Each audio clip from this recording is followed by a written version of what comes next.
Selanjutnya kami persilakan kepada calon gubernur nomor urut 3 untuk mengambil kode subtema dari wadah kaca. Silakan Bapak diambil dari arah belakang meja. Mohon ditujukan, silakan diambil. Mohon ditujukan ke moderator dan juga hadirin serta pemirsa di rumah agar terlihat bersama. F. Boleh F, ditunjukkan ke kamera, dulu Pak? Di kamera Bapak, baik F. Baik. Terima kasih, silakan kembali ke tempat. Silakan untuk diambil dengan kode huruf F. Kode huruf F, reformasi birokrasi yang berkelanjutan, kita lihat bersama. Amplop masih dalam kondisi tersegel. Mohon disimak seksama karena pertanyaan tidak akan kami ulangi. Salah satu permasalahan utama dalam penerapan sistem pemerintahan berbasis elektronik atau SPBE di Jawa Barat adalah masih adanya hambatan dalam integrasi sistem dan layanan publik berbasis teknologi digital. Pertanyaannya, bagaimana langkah konkret Anda untuk mengatasi hambatan integrasi SPBE dalam meningkatkan layanan publik? Waktu Anda menjawab 45 detik dimulai sejak berbicara. Untuk menangani itu, maka diperlukan adanya keterbukaan dan jangan ego sektoral di antara para OPD.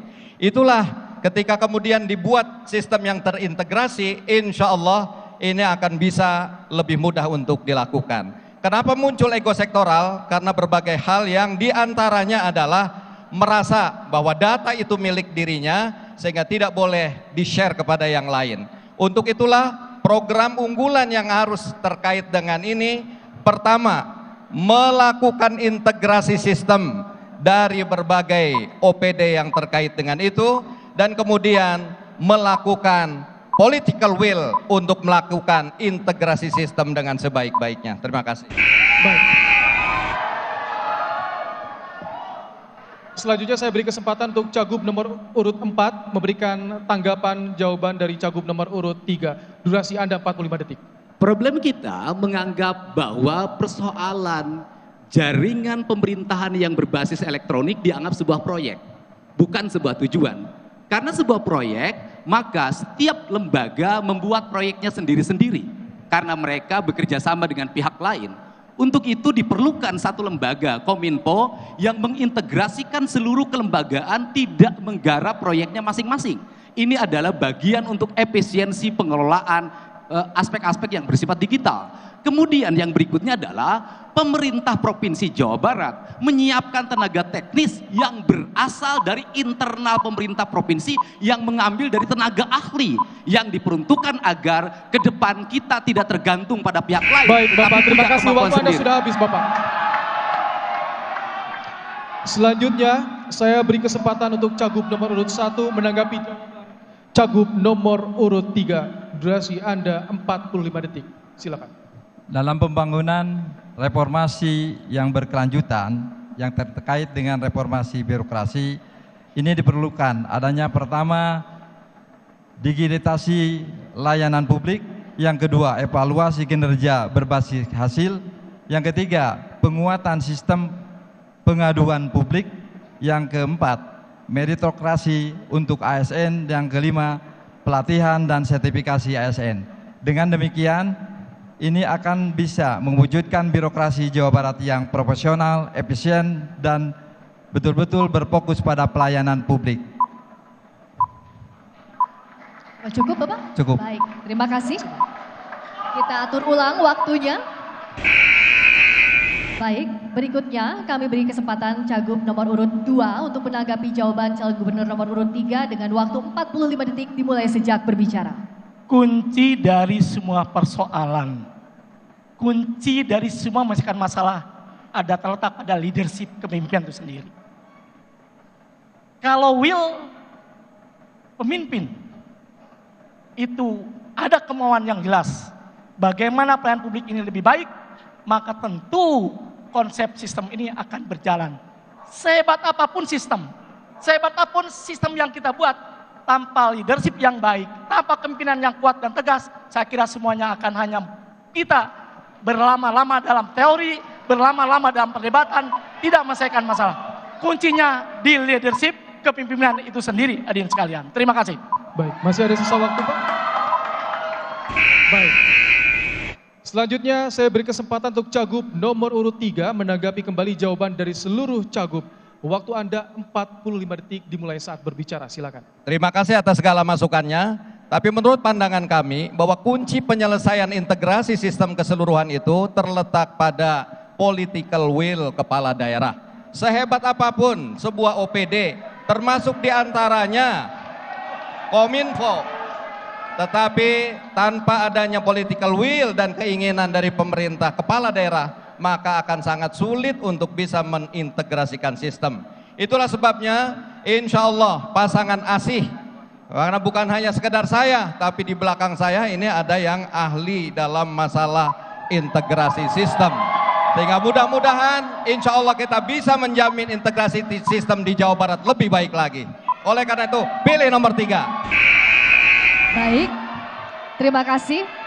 Berikutnya kami persilakan calon gubernur nomor urut 4 untuk mengambil kode subtema dari wadah kaca. Silakan Bapak. Mohon diambil dan ditunjukkan dari arah belakang meja Bapak, mohon izin silakan. Ditunjukkan ke arah moderator dan juga hadirin dan pemirsa di rumah. Huruf yang diambil adalah E, tolong ditunjukkan dulu ke kamera Bapak.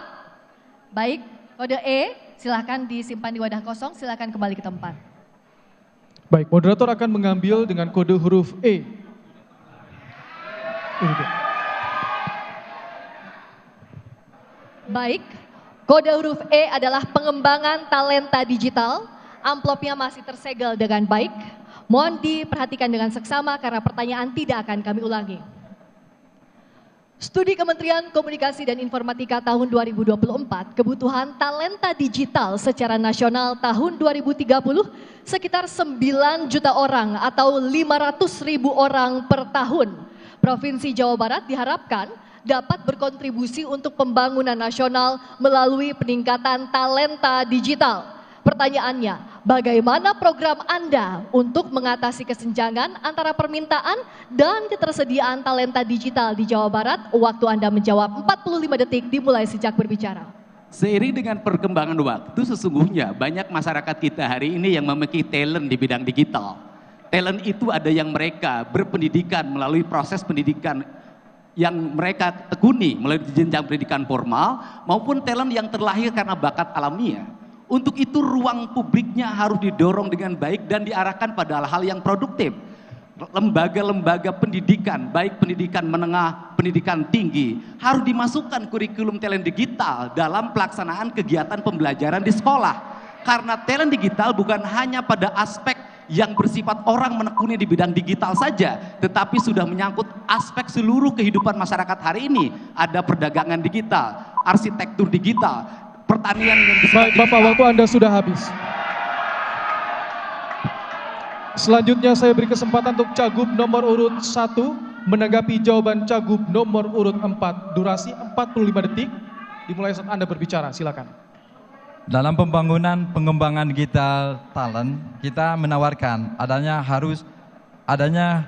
kartu wirausaha muda, sehingga mereka bisa kemudian adanya pelatihan keterampilan digital dan melihat usaha-usaha yang lain sehingga memulai bisnis bekerja dengan secara sempurna. Yang kedua, akademi digital, yaitu adalah sebuah perguruan tinggi yang mana perguruan tinggi ini lebih terpusatkan kepada khusus untuk peningkatan literasi dan kompetensi di bidang digital. Yang ketiga, kita menyediakan 5.000 pelatihan sertifikasi digital sehingga mereka bisa bekerja secara maksimal di dalam berbagai kesempatan. Selanjutnya saya beri kesempatan untuk Cagup nomor urut 2 menanggapi jawaban Cagup nomor urut 4. Durasi 45 detik dimulai saat Anda berbicara. Digital dan pendidikan adalah satu kesatuan yang terkait satu sama lain. Membangun digitalisasi, maka tentu harus membangun pendidikan. Maka yang akan kita lakukan sekaligus, dua persoalan akan selesai. Yang pertama tentang indeks pendidikan tentu akan kita lakukan dengan baik. Yang kedua adalah kita akan dirikan beberapa SMK-SMK di kecamatan yang belum ada SMK-nya atau bekerjasama dengan pihak lain. Yang ketiga, kita akan menuntaskan APK perguruan tinggi dengan memberikan beasiswa 10 juta per orang untuk 100.000 orang. Hadirin sekalian, maka digital itu akan menjadi vokasi di SMA, SMK yang akan Baik, kita terima bangun. kasih, waktu habis.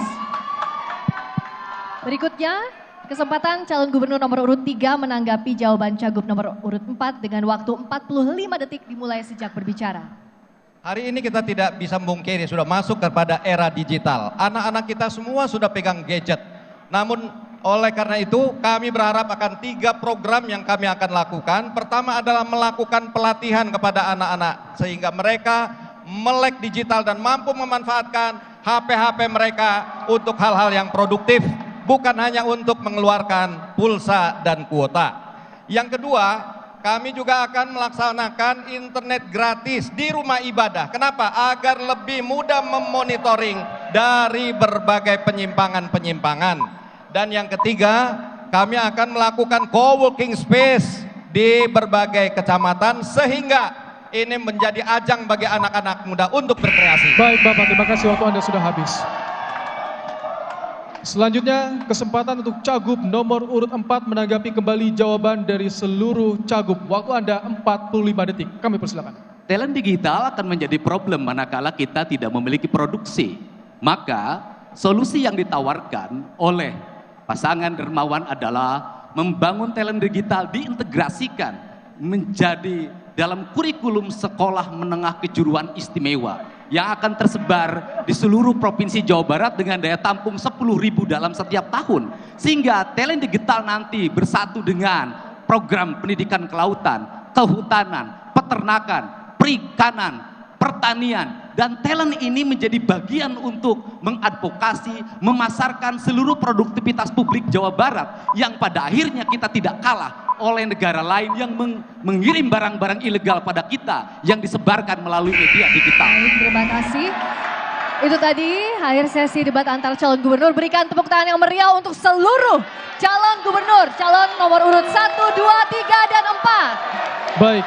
Dan berikutnya juga tidak kalah menarik karena akan ada sesi debat antar calon wakil gubernur. Tetap bersama kami di debat publik calon gubernur wakil gubernur Provinsi Jawa Barat 2024.